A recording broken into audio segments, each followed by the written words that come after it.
Good evening, everybody. Workbench Warfare, episode 3, getting ready to commence here. No, it's not going to be about Zartan. I just thought he'd be fun to start off with a view of instead of the setup in front of me, which I'm going to go into. But today we're going to talk about workspace, setup, working with tools, limited space. Some of you have a whole workbench. I don't. It's just called Workbench Warfare. I have a small eating area in my abode, and I'm going to talk about how I've set it up for maximum use of minimal space. As you can see, there it is. I've got my gloves on, which some of the time I use when I'm painting and some of the times I don't. So I have to vigorously wash the paint off my hands that inevitably stains it, and sometimes even the glue, like last night when I was using what we mentioned in a prior video, super glue gel from Gorilla, and my fingers did start trying to stick together. So fortunately that did not happen, and you do not want to wait on that. As I say, you don't want to sleep on that.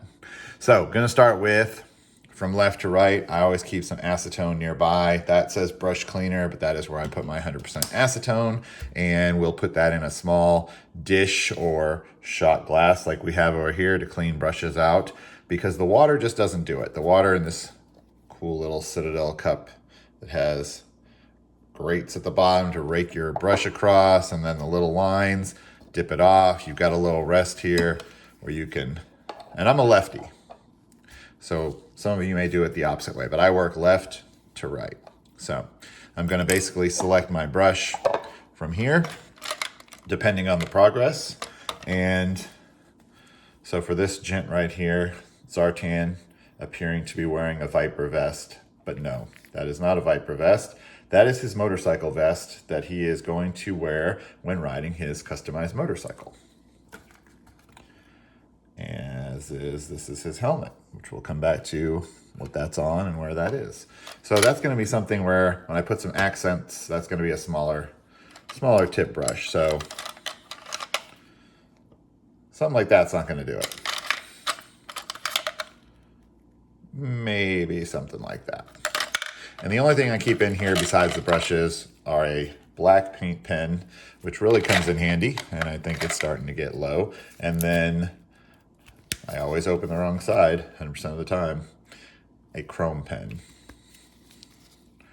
The liquid chrome pen is picked up at Hobby Lobby, and it does not have a name on here. It's going to be in the painting section, not the model section. It's going to be where all the fancy paints are and all the Sharpies and whatnot. So you see I have my 3-tiered holder here. That is not a paint holder. That is, a little close up here for you. That is a fingernail polish holder from Amazon. Very cheap, very effective way to hold several paints, as you can see. And what we're going to do is talk about why I have it set up the way I do.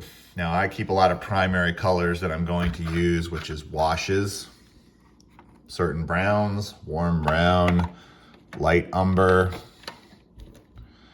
caramel brown. I really like the browns, right? Brown wash. I've got a red on here, a couple of greens, OD green, leather brown, warm tone, regular gray, dark Feldgrau.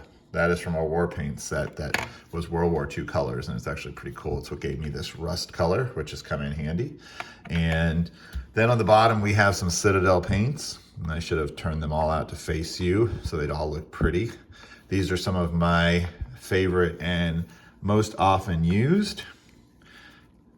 Cantor Blue, tip of the day, 98% match to Cobra uniforms. There's no fucking around with that. All right. Lead Belcher, great color. Might be the color of Zartan's custom motorcycle. Might be the color going on his vest and helmet sometime later today. This green is just my favorite. Moot green. They never name anything normal, by the way.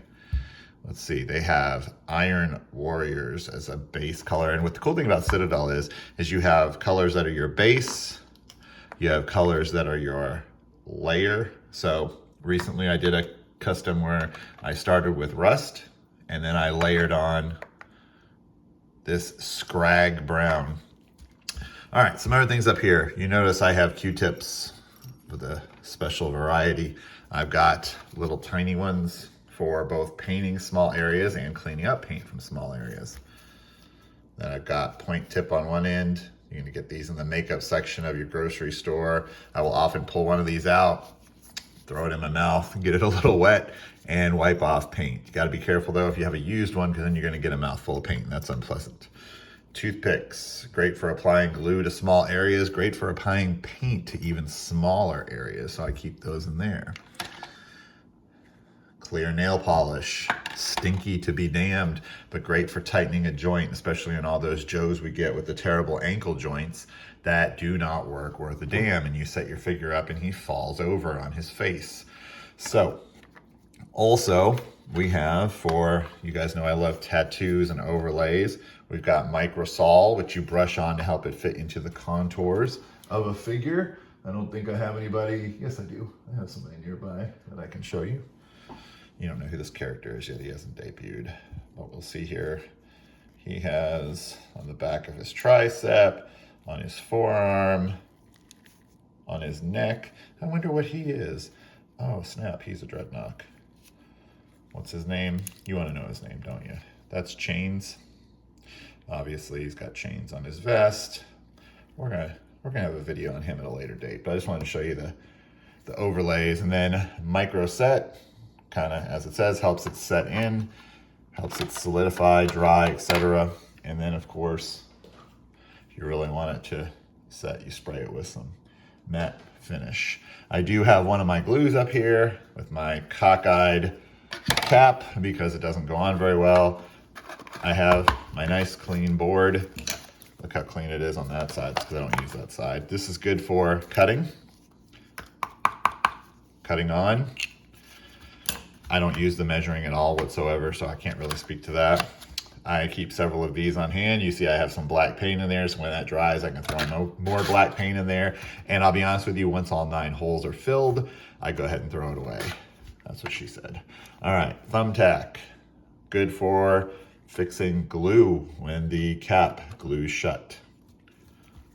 We have sticks here. The clip will hold just about anything. You can see it's been spray painted numerous times. They sometimes get stuck shut. And then we have some putty on a stick, which is great for working on heads, helmets, etc., where you don't want to clip it. Tools that I keep by the workbench and accessories, makeup pads, again, at your local grocery store. I prefer the ones with texture on them. Note the texture, the little dimpling. I feel like it takes stuff off better. Paint, tattoos that we want to remove, camo patterns, etc. Also keep several pairs of pliers, but this is my primary one for handling gear. I have a different one for handling overlays. My snips, which we've talked about before, pliers. If I am not wearing the cutting glove that we talked about in episode 1, I am holding the item with pliers. And of course, a very well used paint rag to dab your brushes on, dry them off, etc.